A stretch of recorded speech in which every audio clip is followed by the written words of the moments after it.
സമയം എത്രയുണ്ടെന്ന് നോക്കിക്കോ. ശരിക്ക് വൈകുന്നേരം 5:15. ഈ 5:15 സമയത്തെ മണി, ഈ 5:15 മണിയിലത്തെ വെയിലാണ്, മരണ വെയിൽ. നിങ്ങൾക്ക് ശരിക്കൊന്ന് റിലേറ്റ് ചെയ്യാൻ പറ്റുന്നുണ്ട്. കണ്ണ് തുറക്കാൻ പോലും പറ്റാത്ത ആ സ്റ്റൈല് വെയിലാണ്. ഇത് വേനൽക്കാലമൊന്നുമല്ല, ശരിക്കും ഇത് വെറും സെപ്റ്റംബറാണ്. നമ്മളെ സെപ്റ്റംബർ 20-ാം തീയതിയുള്ള വെയിലാണ്. ഇതാ നമ്മുടെ നാട്ടിൽ ഈ സമയത്ത് ഇത്രയും വെയിലാണ്. ഈ സെപ്റ്റംബർ മാസത്തെ വെയിലാണ്.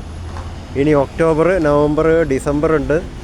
അത് കഴിഞ്ഞാൽ അടുത്ത ജനുവരി കഴിഞ്ഞ് പിന്നെ ഫെബ്രുവരി, അങ്ങനെ വേനൽക്കാലത്തിന് വരുമ്പം എത്ര വെയിലുണ്ടാവും, എത്ര ചൂടുണ്ടാവും എന്നുള്ളത് നമുക്ക് ഊഹിക്കാൻ പോലും ചിലപ്പോൾ പറ്റിയെന്ന് വരില്ല. കഴിഞ്ഞ പ്രാവശ്യം തന്നെ നമ്മുടെ നാട്ടിലെ വെയിൽ ഏകദേശം വെയിൽ പകലത്തെ ടെമ്പറേച്ചർ എന്ന് പറയുന്നത് 35-36 ഡിഗ്രിയാണ്. ഇപ്പോൾ ഏകദേശം ഈ 5 മണിക്ക് ശേഷമുള്ള വെയിലാണ് ഏകദേശം നമ്മളിപ്പോൾ കണ്ടത്. കഴിഞ്ഞ പ്രാവശ്യം, അതായത് കഴിഞ്ഞ കൊല്ലം, അതായത് ശരിക്കും പറഞ്ഞു കഴിഞ്ഞാൽ കഴിഞ്ഞ കൊല്ലത്തെ അല്ല, ഈ വൈകുന്നേരം ഒരു 5 മണിക്ക് ശേഷമുള്ള വെയിൽ കൊള്ളണം എന്നാണ് പറയുക. രാവിലെ 10 മണിക്ക് മുമ്പും വൈകുന്നേരം ഒരു 4 മണി 5 മണിക്ക് ശേഷമുള്ള വെയിലും. പക്ഷേ ഇപ്പോൾ ശരിക്കും പറഞ്ഞാൽ നല്ല വെയിലാണ് ഇപ്പോൾ പുറത്ത് ഇറങ്ങുന്നതുകൊണ്ട്. ശരിക്കും പറഞ്ഞു കഴിഞ്ഞാൽ ഒരു വെയിലിൻ്റെ, ഇനിയിപ്പം AC-ന്ന് നേരെ പുറത്തിറങ്ങിയോണ്ടാണെന്ന് എനിക്കറിയില്ല. എന്തായാലും വെയിലിന് നല്ല കട്ടിയുണ്ട്. ഇത് പൊതുവെ എല്ലാവർക്കും അറിയുന്ന കാര്യമാണ്. അപ്പോൾ കൂടുതൽ മരങ്ങൾ ശരിക്കും നമ്മൾ വെച്ച് പിടിപ്പിച്ചാലേ പറ്റുള്ളൂ. അപ്പോൾ അതുപോലെ തന്നെ നമ്മൾ ഈ നികത്തുന്നത്, അതെല്ലാം കണ്ടമാനം നികത്തുന്നത് ഒന്ന് കുറയ്ക്കണം.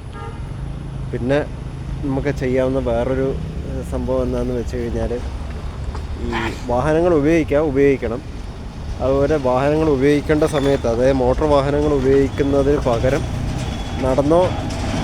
സൈക്കിളിലോ നടന്നോ പോകാൻ ശീലിക്കുക. ചെറിയ ദൂരത്തല്ലാണെങ്കിൽ.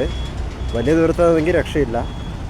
അപ്പോൾ അങ്ങനെയെല്ലാം നമുക്ക് കുറേയെല്ലാം മാറ്റങ്ങൾ വരുത്താൻ പറ്റും. പിന്നെ വാഹനങ്ങൾ ഉപയോഗിക്കേണ്ടതെന്നല്ല പറഞ്ഞത്, അതിൻ്റെ അളവ് വേണ്ടാത്ത, നെസസറി അല്ലെങ്കിൽ പരമാവധി അത് ഉപയോഗിക്കാതിരിക്കുക എന്നേ എനിക്ക് പറയാനുള്ളൂ. അപ്പോൾ ഓക്കെ, താങ്ക് യു.